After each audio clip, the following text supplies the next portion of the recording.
खुली हवा में सैर और बेहतर इम्यूनिटी से व्यक्ति डिप्रेशन से दूर रहता है। जो लोग करीब 90 मिनट तक कुदरती माहौल में चलते हैं, उनके मस्तिष्क के उस भाग में गतिविधियां कम हो जाती हैं जहां से अवसाद की तरंगें पैदा होती हैं। प्रकृति का हो साथ तो दूर होगा अवसाद। चिड़ियों की चहचहाट और नदियों की कलकल से मिलता है सुकून। प्रकृति हमारी सबसे अच्छी डॉक्टर है और इसकी शरण में जाने से बीमारियों का खात्मा होता है। आज की जीवन शैली में सबसे अधिक समस्या तनाव की है। अगर आप इससे बचना चाहते हैं तो कुदरती माहौल में सैर कीजिए। एक शोध में यह बात सामने आई है कि कुदरत के बीच सैर सपाटा करने से तनाव नहीं होता। जी हाँ, स्वस्थ महसूस करता है मनुष्य। जो लोग 90 मिनट तक कुदरती माहौल में चलते हैं, उनके मस्तिष्क के उन भाग में गतिविधियां कम हो जाती है जहां से अवसाद की तरंगें निकलती हैं। अगर आप भीड़ भाड़ वाले शहरी इलाकों में सैर करते हैं तो यह फ़ायदा नहीं मिल पाता। इसका दूसरा रास्ता ये है कि सुबह अर्ली मॉर्निंग उठकर आप ताज़ी हवा लें और जो भी आपके आसपास पार्क है वहाँ पर कुछ वक्त बिताएं। लगातार ऐसा करने से आप कई चीज़ों में अपने अंदर फ़र्क देखेंगे। तो और भी आके वीडियो में बताता हूँ, वीडियो में लास्ट तक बने रहिए।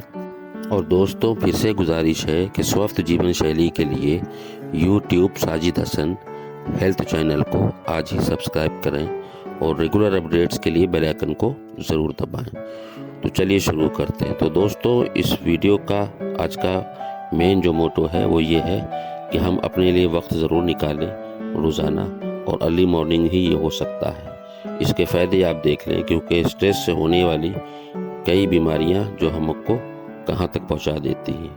अब आगे आपको वो बताता हूं।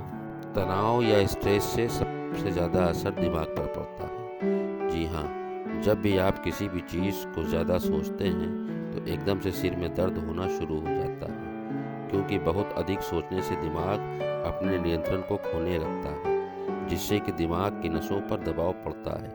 इस कारण ही आपके सिर में दर्द की समस्या उत्पन्न हो जाती है।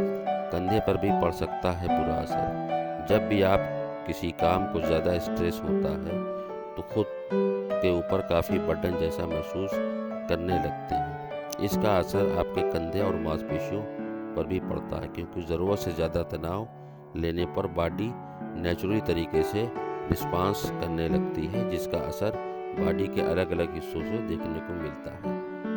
क्या आपको ये बात पता है कि बहुत से लोगों में स्ट्रेस के कारण फेफड़े भी प्रभावित होते हैं, क्योंकि इससे हमारे डायग्राम में स्ट्रेस स्टोर होना शुरू हो जाता है, जिससे कि एकदम से तनाव ज़्यादा बढ़ जाता है। तनाव के कारण कई बार सांस की गति तेज़ी से बढ़ना शुरू हो जाती है, वहीं फेफड़ों में भी संकुचन बढ़ने लगता है। जो लोग स्ट्रेस में रहते हैं उनमें धीरे धीरे नशे की लत लग जाती है, शराब सिगरेट का सेवन करने लगते हैं। इसके भी कई साइड इफ़ेक्ट हो सकते हैं, जैसे फेफड़ों, लीवर आदि की समस्या। तनावग्रस्त रहने से आपको पेट संबंधित समस्याएं हो सकती हैं, गैस हो सकता है, क्योंकि इसमें लोगों की खाने की इच्छा भी कम हो जाती है। खाली पेट रहने से पेट में गैस, जलन जैसी समस्या शुरू हो जाती है। इसके अलावा तनाव के कारण उल्टी, पेट में दर्द महसूस करना, ऐंठन में भी किसी किसी को होने लगती है। इसके साथ ही और भी इस तरह की छोटी छोटी कई दिक्कतें तनाव से शुरू हो जाती है। तो आज के वीडियो का मोटिव आप समझ गए होंगे। तो फिर से गुजारिश है, चैनल को लाइक सब्सक्राइब करें। वीडियो देखने के लिए शुक्रिया। अल्लाह हाफिज़।